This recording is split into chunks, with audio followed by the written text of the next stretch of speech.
Hello, philanthropists. Tyeshia here, back for our final tips with Tyeshia for 2021. And I'm so very excited to close out this series with one of my favorite words, favorite tips, favorite things to say, which is you are a philanthropist. I'm even wearing a shirt here that we got from the We Give Summit that really promotes who we are, philanthropists. But you know, this series has been so much fun. I really want to thank all of you who have tuned in, watched the videos, shared the videos, and just being here as we all really learn more about this work and best practices. And I hope you all have found some of the tips that I have shared, all of the tips that I have shared throughout the series very helpful. So this last video here is all about lifting up the word philanthropist. That is who we are. Now, as we all know, and you should know this by now because I've said it in some of my other videos, philanthropy is simply the love of people. It is the love of humanity. Now, there are some people that might say that might think that making the world a better place or creating a positive change, you have to have $1 million. You need to write $1 million check to make that change happen. Because generally, like historically, when we think about a philanthropist, we think of a person that has wealth, we think of charity, right? We think of money, and that's just not true.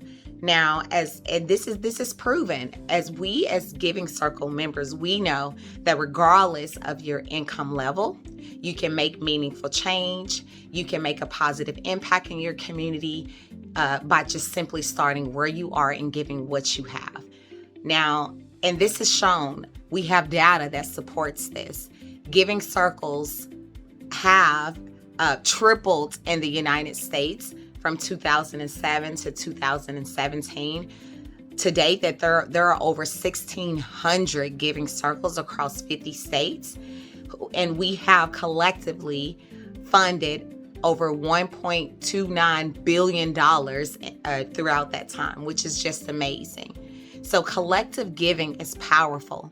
It's a powerful tool. Giving Circles are powerful tools for us to democratize and diversify philanthropy. It truly is people-powered philanthropy. We are evolving and influencing the philanthropic sector one Giving Circle at a time.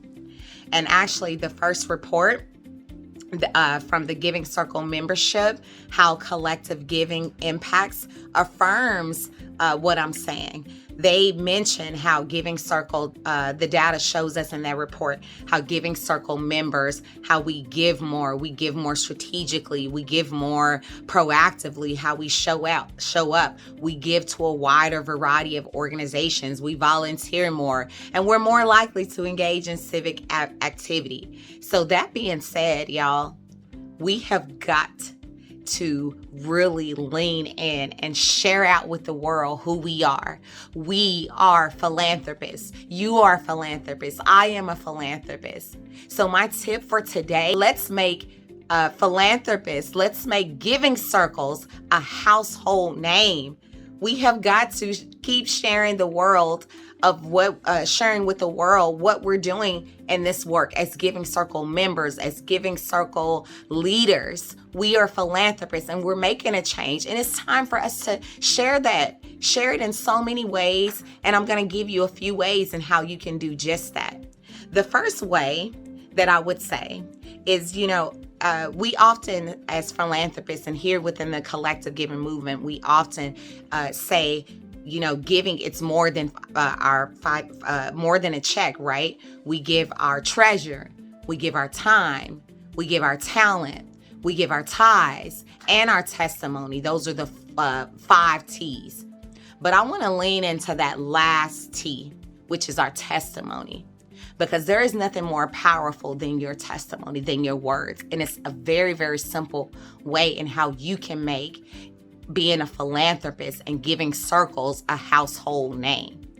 By using the power of your testimony, I encourage you to first start with yourself. Turn inward. Start with yourself. Tell your story. Now, this might look like updating your title, on your Instagram, on your bio, or on your profile page, or even on your bio on print form. Put that you are a philanthropist. It starts with you. Update your resume. Update that bio. Put it everywhere. And when you introduce yourself, mention your name and that you are a philanthropist.